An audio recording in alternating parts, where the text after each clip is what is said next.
Masks on stage. Masks have been used in theatrical performances since ancient times. Masks help the theatre audience to focus on the character instead of the performer. Behind a mask, an actor can be anonymous and become the character.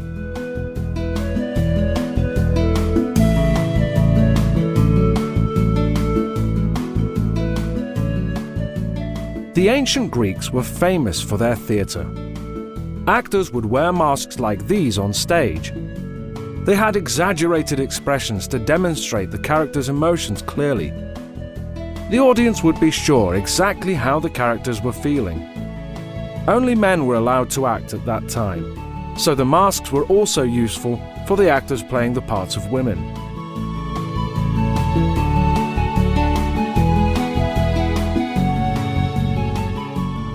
Theatrical masks were famously used in commedia dell'arte, a type of Italian theatre performed in the 16th century.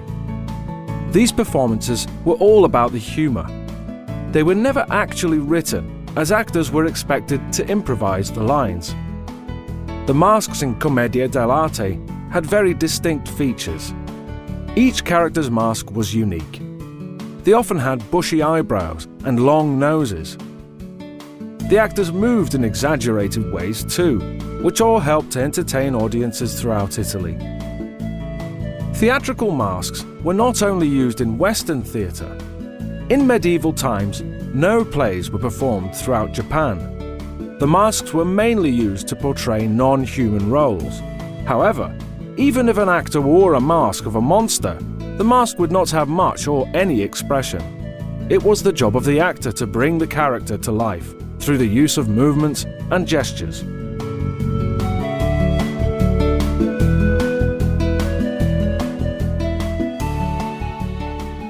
All these masks were unique in their own ways, but they all helped the actors to become the character they were playing.